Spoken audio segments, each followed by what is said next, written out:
Brought to you by V-Guard, co-powered by Sensodyne and Vimal. बोलो जुबां केसरी। राजस्थान में लोकसभा चुनाव के बाद अब परिणाम का इंतज़ार सभी को है कि 4 जून को परिणाम आएगा कि कौन सत्ता में आता है। क्या भाजपा फिर से 25 सीटें जीत पाती है या फिर कांग्रेस या फिर जो निर्दलीय है वह दम दिखा पाएंगे। आज हम बात करने वाले हैं प्रदेश की हॉट सीट जयपुर ग्रामीण, जिसकी नज़र सभी पर है। और नज़र सभी की यूँ है कि क्योंकि जब राजस्थान में चुनाव का बिगुल शुरू हुआ था तो प्रधानमंत्री नरेंद्र मोदी ने पहली सभा जयपुर जो ग्रामीण लोकसभा है वहाँ से शुरू की थी। जो ग्रामीण लोकसभा की कोटपुतली जो विधानसभा है वहाँ पर मोदी की सभा हुई थी और उन्होंने जो भाजपा के कैंडिडेट है राव राजेंद्र सिंह, उनके समर्थन में काफ़ी कुछ बातें कही थी।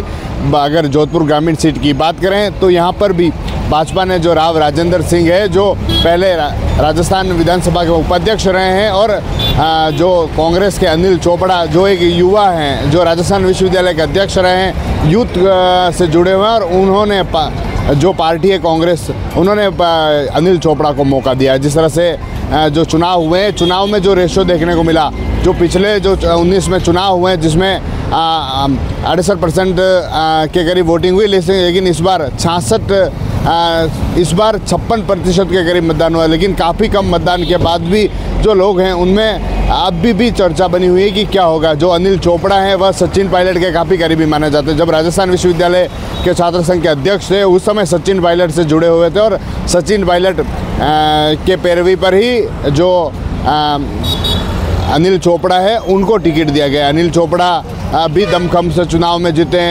उतरे और जो मुद्दे देखने को मिले, जातिगत समीकरण वहाँ पर काफ़ी हावी है। जातिगत समीकरण की बात करें तो यादव और गुर्जर समाज वहाँ के निर्णायक होते हैं, इसलिए पार्टियों ने जो कैंडिडेट को टिकट दिए हैं, जिस तरह से जो राव राजेंद्र सिंह को टिकट दिया गया है या फिर अनिल चोपड़ा को टिकट दिया गया है, वह समीकरण देखकर दिए गए हैं। प्रधानमंत्री मोदी ने राव राजेंद्र सिंह के लिए सभा की, सीएम ने सभा की, उसके बाद जो कांग्रेस का कैंडिडेट है उसके लिए सचिन पायलट ने रोड शो की, सभा की और सभा के माध्यम से लोगों को काफ़ी तरह से साधने की कोशिश की। जो ग्रामीण लोकसभा है वहाँ पर 4 सीटें भाजपा के पास है और 4 सीटें कांग्रेस के पास है। अगर पहले के समीकरण की बात करें तो जब 2008 में परिसीमन हुआ था और 2009 में पहला चुनाव हुआ था, उस समय जो लालचंद कटारिया थे वह जीते थे। हालांकि लालचंद कटारिया अब भाजपा में शामिल हो गए हैं। उसके बाद जो राज्यवर्धन सिंह राठौड़ हैं वह 2 बार जीते, 14 का चुनाव हो या फिर 19 का चुनाव हो उसमें जीते और उसके बाद वह मंत्री भी रहे हैं। जिस तरह से जो चुनाव हुए 19 के बाद अब जो विधानसभा चुनाव हुए उसके बाद उनको विधानसभा चुनाव में टिकट दिया गया था और टिकट के बाद सीट पूरी तरह से खाली हो गई थी और वर्तमान में जो राज्यवर्धन सिंह राठौड़ है वह कैबिनेट मंत्री है।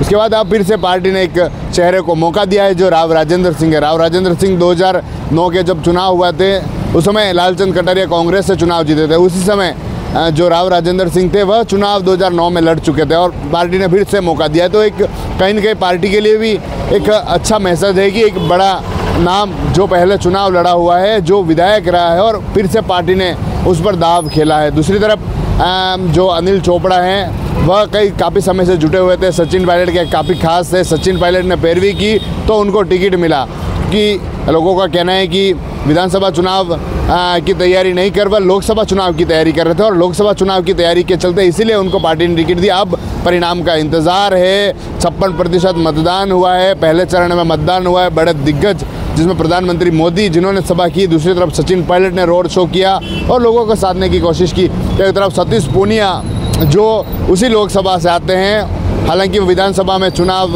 के समय एक हार का सामना करना पड़ा था, लेकिन उनका गढ़ कहा जाता है वहाँ पर अब क्या होता है क्योंकि सभी के साख है जो दाव पर है, जिसमें प्रधानमंत्री नरेंद्र मोदी हो, सीएम हो या फिर जो सतीश पूनिया है वह हो, तो दूसरी तरफ सचिन पायलट उनकी साख दाव पर है। परिणाम क्या रहेगा ये तो 4 जून को सामने आएगा। लेकिन जिस तरह से जो देखने को मिला पिछले चुनाव हो 10 सालों से भाजपा जीती है, तो हो सकता है जिस तरह से अभी भी भाजपा का पलड़ा वहाँ पर कहीं न कहीं भारी दिखता है। TV9 के लिए Rajesh Dangi. Brought to you by V-Guard, co-powered by Sensodyne and Vimal. बोलो जुबां केसरी।